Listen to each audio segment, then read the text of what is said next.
I am Steven Van Sciver, and I am a senior in business management. Today I'm presenting the article 5 Types of Bad Bosses. Everyone has their own definition or idea of a bad boss. Today I'll be discussing the 5 types this article explains, and we can see how they resonate with your idea or experience of a bad boss. Bad bosses cause all sorts of issues in the workplace for employees. Stress among most, low morale, anger, and health issues. Leaders, or bosses, have a huge effect on the workforce, ranging from how they perform to how they live their lives outside of work. I, for one, have had issues where the pressure I'm given at work by my superiors caused me to take work home with me. Being unable to separate work from home can cause all sorts of stress-related issues like anxiety, headaches, fatigue, irritability, and so on. This can also cause problems for your family. If you have a good boss, then it can make the lives of your employees so much easier and more manageable both at work and at home. A popular belief is that it starts at the top and rolls down, and I believe that to be entirely true. If the leader is positive and helpful, I believe those under them will follow their lead. If the boss is negative and distant, then so too will the employees be. Let's talk about our 5 types of bad bosses and how HR can help those bosses improve. Our first bad boss is the bully boss.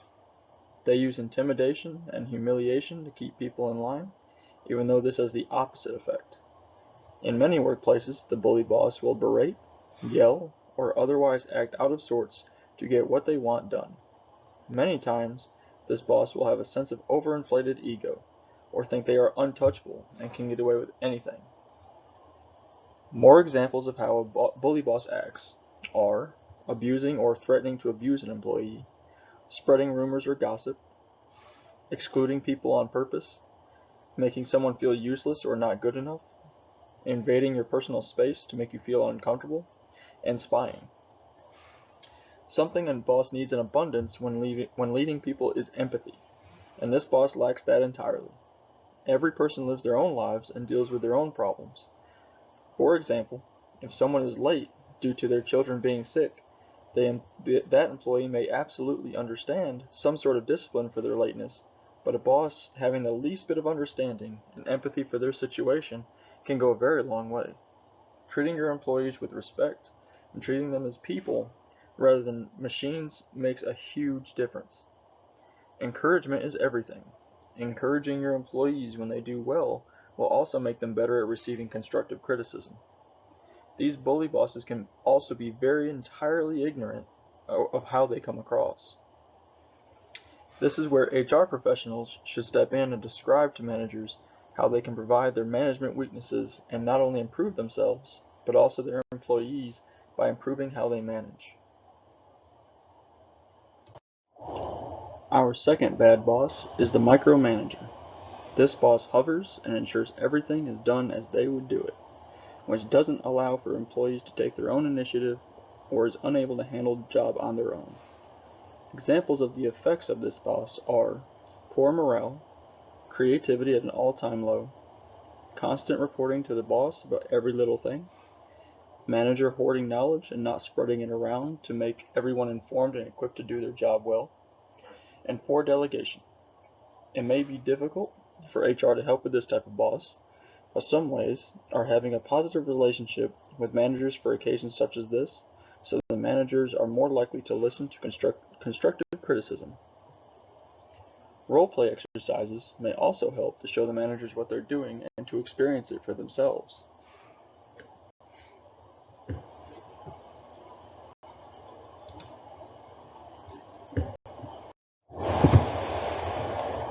Our third boss is the workaholic. These bosses are on the job at all times and expect all their employees to do the same. The longer and harder you work for your people, the further away you push them. Burnout is very hard to overcome. Once an employee is burned out, it's very possible you will lose them and have to replace them. Characteristics of a workaholic boss are never being satisfied, always on their phone, perfectionist, never takes a day off, never delegate, and disorganized. A good way for HR to help to step in would be to have a conversation with this boss and explain the costs and effort it takes to recruit, interview, and train new replacements.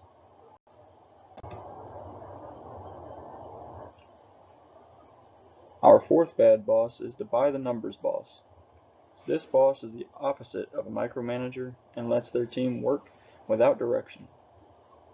One big reason for this type of boss to be this way is their introversion or lack of ability to socially connect with others. Characteristics of this boss are very low social skills, introverted, employees don't feel close or can't relate to their boss, and they feel neglected. Oftentimes, employees respond better to a boss who interacts with them on a personal level, even if it is something very small. It makes an employee feel valued and remembered. This boss may not be trying to negatively affect their employees, but to be a leader, you must lead, and this type of boss tends to struggle when it comes to the people aspect. HR can prevent this by searching for some type of mentor for this boss, to help them gain the skills needed to lead their team.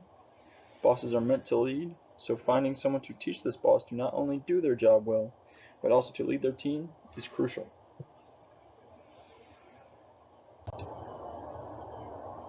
And finally, our last boss is the divisive boss.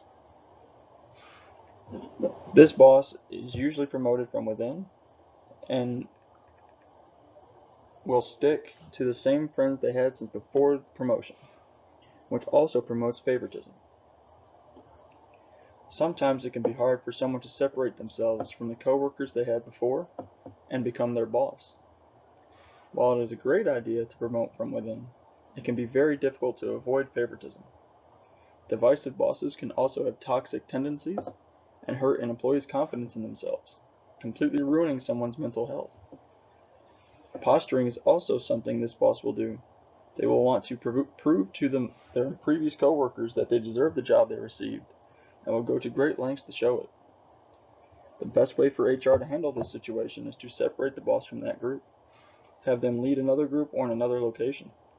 This way that they will feel unfamiliar with anyone they are leading, and therefore eliminate most possibilities of favoritism. This concludes the summary of the 5 bad bosses. Think about how these types of bosses resonate with your experiences, and see how you may be of help in an HR position to not only help those bosses, but to help the employees they lead.